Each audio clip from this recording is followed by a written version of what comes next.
guys, it's Kesara, and today we're going to be doing my December reading wrap-up. So it has been a while since I've done like an actual reading wrap-up, but I read enough this month that I kind of just felt the need to do one, and I wanted to do one. So I decided to go ahead and do a reading wrap-up. I think I will start these again starting next year, and I'm super excited for it. So in this reading wrap-up, we're going to go through all of the books that I read in the month of December. It is mostly audiobooks, so while there are a lot, it wasn't particularly strenuous for me to read these books. And as always, we're gonna go from the lowest rated all the way up to the highest rated book. So in the month of December, I ended up reading 18 books, which is phenomenal, but 17 of them were audiobooks and only one physical book. It was a paperback book. I definitely plan to read more physical books in the future, but December is the busiest month of the year for me, so audiobooks were my friend. Of those books, 9 of them were fantasy, 2 of them were romantasy books, 1 historical fiction, 2 were thrillers, 1 contemporary book, and 3 nonfiction books, which I think is a pretty good mix. And altogether, they had an average page count of 384 pages, which is a little bit lower than I typically do, but that's probably because I just had so many books that I read this month. So in future months, I probably will be reading significantly less than that. For the purposes of this video, I'm gonna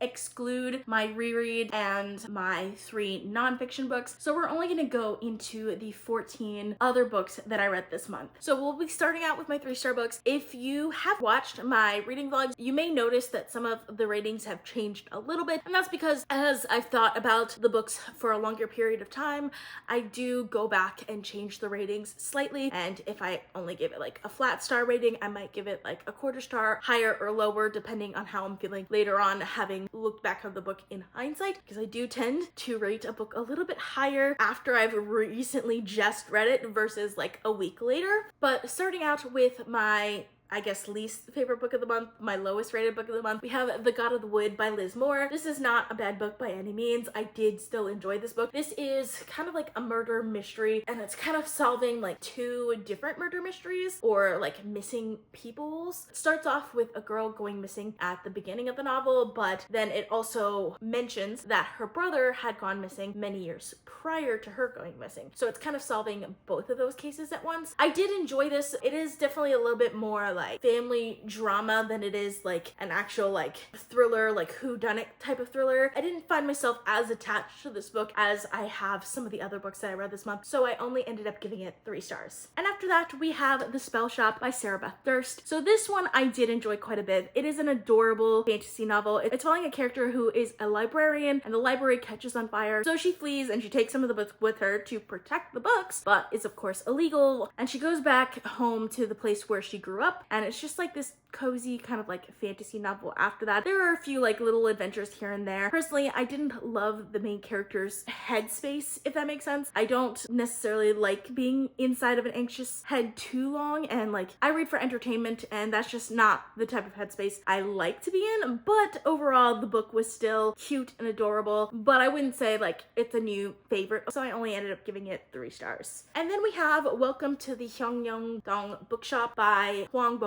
So this is a translated work, and it is set around this bookshop and like the owner of the bookshop, as well as like a few other characters interspersed throughout. It is very much like a slice of life type of character driven story, and I enjoyed reading it. Like I honestly did. The type of audiobook that I like to put on in like the background and listen to it. It's almost like reading like a series of short stories, just because it's following like each different character, but I wouldn't say it's like anything like amazing or anything like that. Like if I had to read the physical book of it, I probably just wouldn't pick it up, but as an audiobook, I did enjoy reading this a lot, so I ended up giving it 3.25 stars. And then we have Two Twisted Crowns by Rachel Gillig. This is the sequel to One Dark Window. I did enjoy this a lot, despite the rating. I did enjoy this quite a bit, but it took me a lot to get through it, and I feel like if I had gotten the audiobook, I would have had a much better review of this book, but I did get the ebook of it, and the main reason for that is the writing style lends well to audio very well, because it's very lyrical writing style, very beautiful, and just like very atmospheric. In the ebook, I couldn't like overlook certain things, specifically when it comes to the romance. Like when it came to like the fantasy world building and the plot, I enjoyed it a lot. There was a lot of good action. There were a few twists that I enjoyed a lot, but from the romance side of it, I really hated the romance in this book. And then there was also one reveal in particular. There was a couple reveals. There was one in particular where I was just like, this is the reveal? Like, I'm pretty sure this was just like background information that I found out at the beginning of the series. I cannot believe that this is the reveal. So that's why it's rated so lowly despite me enjoying this book so much. I did end up bumping it up to 3.5 stars. This was one of those books that I had very much of a love-hate relationship with, because on one hand, I enjoyed the story, but on the other hand, I had a lot of criticisms of this book. But because of the world building and because of the action, this is an author that I want to try more from. So I definitely do plan on picking up her new series and hopefully I end up liking it. But this one fell a little flat for me. So starting off with my 4-star books, we have Adrift in Currents Clean and Clear by McGuire. This is actually an audio arc of the book that I ended up reading because this book doesn't come out till January, but I actually enjoyed this one quite a lot. This is the 10th book in the Wayward Children series, and this one is following Nadia, who is a Russian orphan who was born with only one arm, but she is adopted by an American couple, and she just doesn't feel connected to them, partially because they kind of give her a prosthetic without really asking her opinion of it, and she doesn't like feel the need to have a prosthetic arm, always only ever had one arm, so this is just normal for her. She is very interested in turtles and goes to the river to talk to turtles, and one day she falls into the river, and that is like her door into this under river world, and it is so fascinating. I love this quite a bit. I enjoyed it so much. It felt kind of different than some of the other ones just because the main character's voice was really strong, and I really liked that about it, and I really loved the audiobook for this as well. The narrator of this audiobook has a Russian accent, which just put me more immersed into the story since this is from the point of view of a Russian orphan. I ended up loving this so much, and I ended up giving it 4 stars. And then we have Godkiller by Hannah Kaner. So this one surprised me so much. This is one that I kind of wish I had the physical book for because it is a little bit harder to follow on audio. What really worked for me in this book is one, it's like a straight up like high fantasy novel, which I wasn't really expecting because I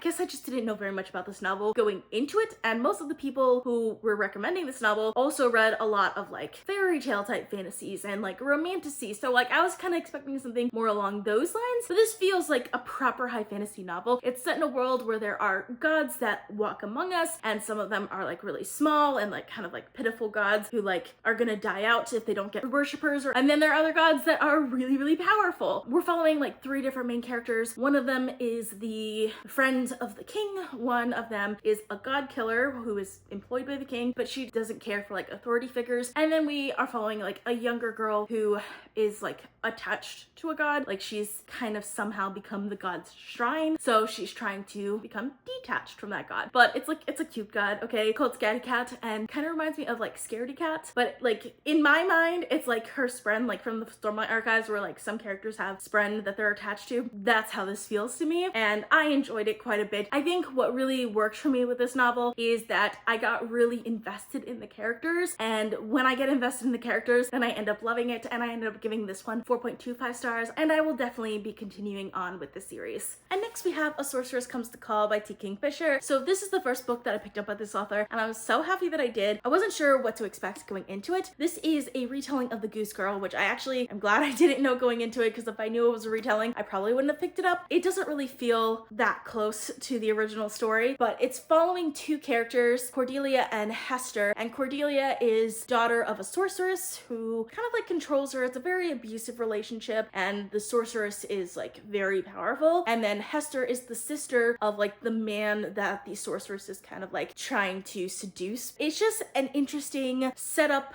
I think it was really well executed, and it was a lot darker than I was expecting because I didn't know anything about this author going into it. Now that I know that she writes dark books, I'm definitely going to be reading more by this author, but I enjoyed it so much, and I do think at some point I will be rereading it, but it was just so much fun, and I ended up giving this one 4.25 stars. So next we're going to talk about my 4.5 star books. The first one of these I want to talk about is Nettle and Bone by Kingfisher. So this is a dark fairy tale. I think the blurb on the back goes something like, this is not a fairy tale where the princess marries the prince, this is the one where she kills him, which is definitely just a great tagline, and it's just a really good description of this book because that is exactly what it is. Our main character is a princess, and her 2 older sisters marry a prince. First one dies, and that's why the second one marries the prince, and then the second one basically kind of like a broodmare for the prince, trying to give birth to a son. She has a daughter first, but then she has like a bunch of miscarriages, and it's just not a happy marriage marriage whatsoever. Our main character, who is at this point in a nunnery, decides to go on a quest to kill this prince, and he is all powerful, and so it's a big lift for her, and she's quite naive in a lot of ways. She's had a very sheltered life. I will say one of my only criticisms of this book is that it did feel very similar to the other book, A Sorceress Comes to Call, where the main characters kind of felt very similar. Like this one felt very similar to Cordelia from that book, which is just like a younger, like naive girl basically, except this character was 30 years old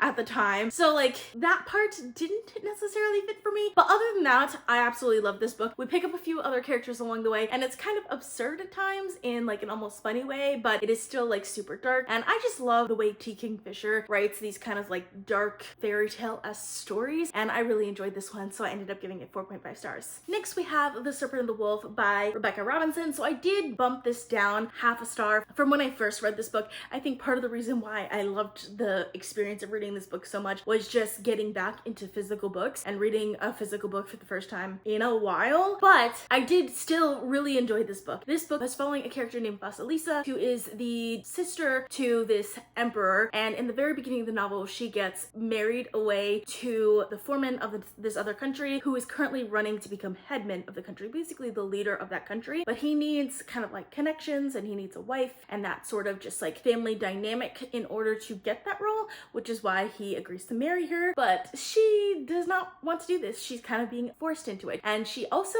at the beginning thinks that she's kind of going to die because she witnessed her mother die from this magic, and then the magic went into her, so she thinks this magic is going to kill her. So there's just a lot going on with this main character and a lot going on in the story in general, and it is a romantasy, but I feel like it's like half romantasy, half like actual fantasy. It worked for me really well. It was a super fun read, super quick, and I enjoyed this quite a bit. Next we have Dawnshard by Brandon Sanderson. I feel like most of Sanderson's books are just, you know, they're gonna be good, but this one, like, it got to a point where like it was connecting things that I wasn't necessarily expecting, so I enjoyed this one more than I normally do. I don't want to say too much about it because it's like 3.5 into a series, but this one's following Risen, who is like one of like the side characters in the Stormlight Archive. But overall, this one was like one of my favorite of the short stories, and it just makes me even more excited to get to the next book in the series, which is Rhythm of War, which I will be picking up very soon, and I'm super excited about it. Oh, and I ended up giving this one 4.5 stars as well. And then we have Listen for the Lie by Amy Tintera. So this is an audiobook that I definitely think should be read as an audiobook. This is like a thriller kind of like murder mystery. The main character, Lucy, was accused of killing her best friend like years ago, but she was never arrested because there wasn't enough evidence of the crime, and she has amnesia. She doesn't actually remember the crime, so she doesn't know if she killed her best friend or not, but she does have this like voice in her head that often like tells her to kill people, but she's not sure if it's because she's not sure if she killed someone, so now she just pictures that, or if she actually is a killer, which is just an interesting concept. But this is being brought up again because a podcast, is a true crime podcast, has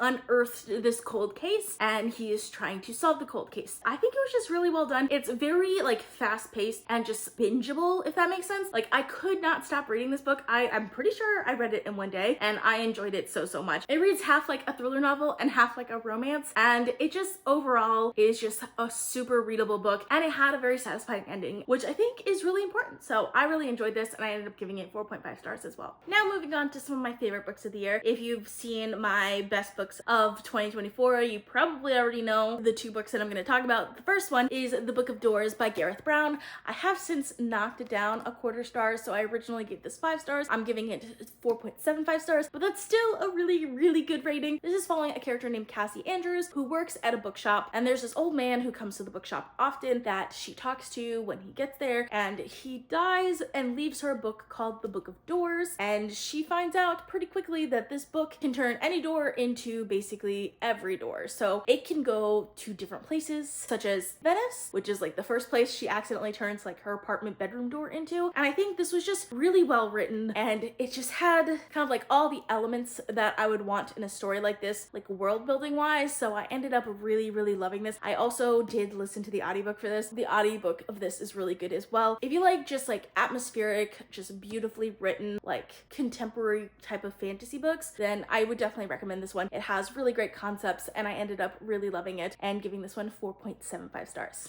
And then my favorite book of the month, and the only one that I ended up leaving at 5 stars, is Babel by R.F. Kuang. I know I said that I would post a review for this and I haven't yet. I'm still wrapping my head around some of the stuff that happened in this book, so I will get to that eventually. This book is following a character named Robin Swift, and he is from Canton, but he is taken to England by this man who doesn't tell him he's his father, but he's his father. He is accepted into Oxford in the Tower of Babel, which is a fictional tower in the college because this is an alternate history. In this world, they can use silver bars to basically do magic, but in order to work those silver bars, they have to like translate words onto them. And that's where him being from Canton works in his favor because he understands the translations really well with Mandarin in a way that other characters probably wouldn't. They need people who speak those languages fluently in order to have more power, basically. And this is set in the early 1800s, like at the height of the British Empire. So there's just a lot of thematic things that goes on in the novel that really make this worth reading. I feel like when it comes to like the fantasy side of things, it was fine, but like including like the themes and stuff that it goes through, and the characters are really written well. It was just a joy to read. I really enjoyed like the overall plot of this and the characters, and like I said, the themes are really what make this novel really good because it has like immigrants coming to England during the height of the British Empire and like how the English people like thought of immigrants at the time, but there's also like the opium like trade with China and like the kind of things that happened during that period of time as well with that trade, and I enjoyed that aspect of this novel so much. If you haven't picked this one up, definitely worth the read, and I ended up giving it 5 stars. So that is all I have for you guys. Thank you guys so much for watching. Let me know in the comments what books you read this month, and if you are interested in any of the books that I've read, or if you have read any of the books that I've read this month. I'd love to hear from you. If you like this video, please give it a big thumbs up to support my channel. In the next year, I do have a goal of posting at least 1 video per week, but I also have a schedule where I'm gonna have quite a few more videos than that, at least in the month of January. So if you want to get those videos, please consider subscribing. Thank you guys so much for watching, and I'll see you guys next time. Bye.